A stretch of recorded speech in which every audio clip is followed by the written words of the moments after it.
Sadhana friends. This short video is about asana. Asana is one of the components of any yoga.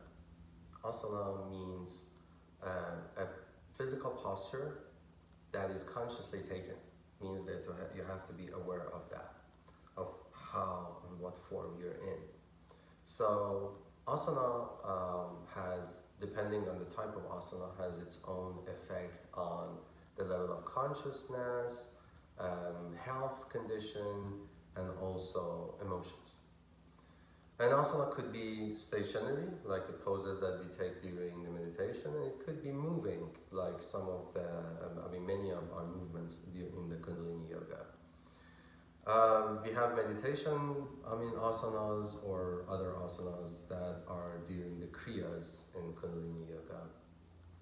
In general, an asana should remind you of harmony, okay? Whether it's stationary or it's moving, you have to find the harmony in it. In Kundalini Yoga, we eventually care a lot about harmony. If it's a moving posture, we try to coordinate the breath and the movement, and that is a kind of harmony in it. We try to keep the speed and the frequency of the movements constant. That is another part of harmony that, in general, eventually it helps you get into the meditative state easier. In meditations, actually, we normally pick one of the asanas that are stationary, like this, and basically try to pay attention to a couple of points. For example, your floor or surface that you sit on should not be too hard, should not be too soft, should not be too cold. The blood should circulate easily through your body, should not block the circulation of the blood. And also, you should not put too much pressure on any of the nerves. So, this is a very brief introduction about asana. There are two postures that we use, or two asanas that we use in Kundalini Yoga a lot, and those are sitting postures.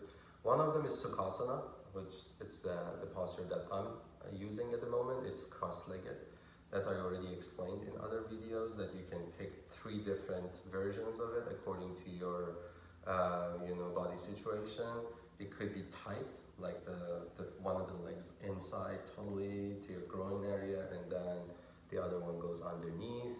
The other one is a little bit looser, so your shins are on top of each other, and the third one is very loose, like the knees, the ankles are under the knees of the opposite leg.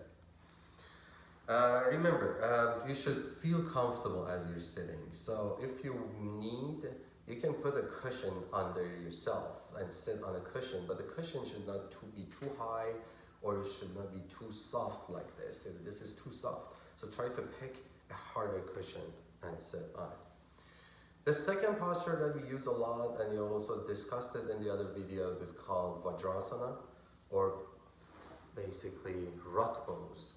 Look, I sit on my heels and try to make my pelvis floor comfortable, so I don't feel like pressured in any of my parts of my body. Some people have problem with their knees, so they can use a block and put the block and sit on the block, or they can sit on a cushion like this.